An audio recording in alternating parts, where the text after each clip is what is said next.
है ना। जिंदा होने का मतलब होता है जो जिंदा हो तो फिर जिंदा नजर आना जरूरी है, ये मतलब होता है।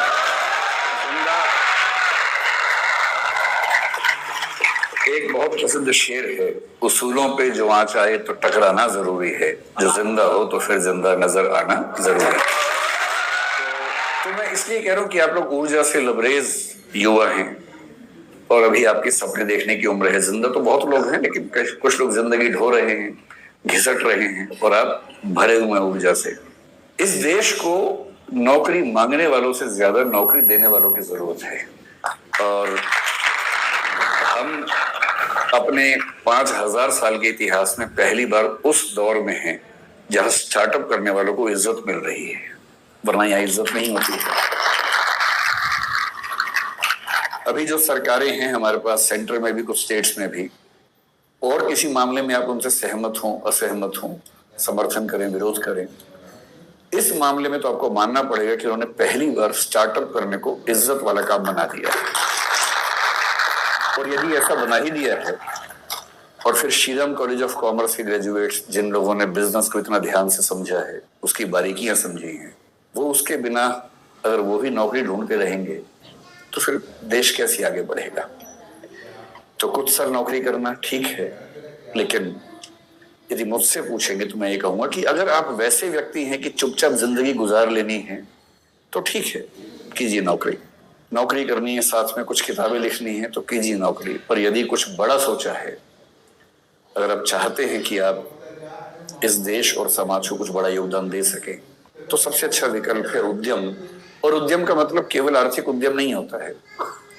उद्यम का मतलब है कि आप जोखिम लेने वाले व्यक्ति हैं, आप बहुत शांत व्यक्ति नहीं है। और जोखिम लेना कुदरत ने सिखाया, हमें प्रकृति ने सिखाया है।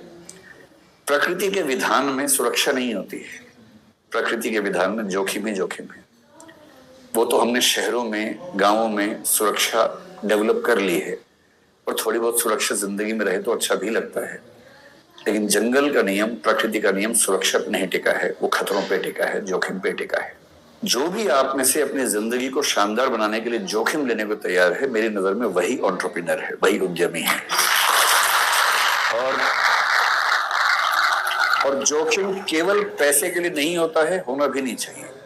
जोखिम महात्मा गांधी ने भी लिया, अंबेडकर साहब ने भी लिया, दोनों शानदार वकील थे। डॉक्टर अंबेडकर, मैं परसों कोलंबिया विश्वविद्यालय में गया जहां से उन्होंने पीएचडी की, एक पीएचडी की, लंदन स्कूल से दूसरी 3 पीएचडी की उन्होंने। इन लोगों ने अपने अपने सफल करियर को दांव पर लगा के जोखिम लिया कि देश को एक अच्छा राजनीतिक और सामाजिक मंच मिल सके। ये सोशल एंटरप्राइज है, पॉलिटिकल एंटरप्राइज है। कबीर दास हो, गुरु नानक हो, या महात्मा बुद्ध हो, महावीर स्वामी हो, इन सब ने अपने अपने समाज को बेहतर बनाने के लिए अपनी जान को जोखिम में डाला। ये सब उद्यमी लोग हैं। कोई स्पिरिचुअल एंटरप्राइज करता है, कोई सोशल एंटरप्राइज करता है। आप बिजनेस एंटरप्राइज वाले लोग हैं, लेकिन मैं इतना जरूर कहूंगा कि बिजनेस में पैसा कमाना जरूरी है, क्योंकि वही आपको जिंदा रखेगा, वही आपके उद्यम को चला पाएगा। लेकिन कोई भी उद्यम जो सिर्फ पैसा कमाता है, वो समाज को फायदा नहीं पहुंचाता है।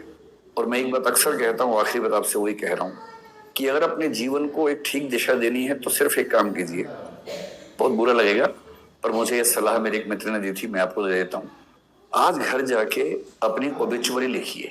ओबिचुअरी का मतलब होता है किसी के मरने के बाद अखबार में जो छपता है उसके बारे में, कि दुख के साथ सूचित किया जाता है कि फला फला की मृत्यु इस तारीख को इस वजह से हो गई है।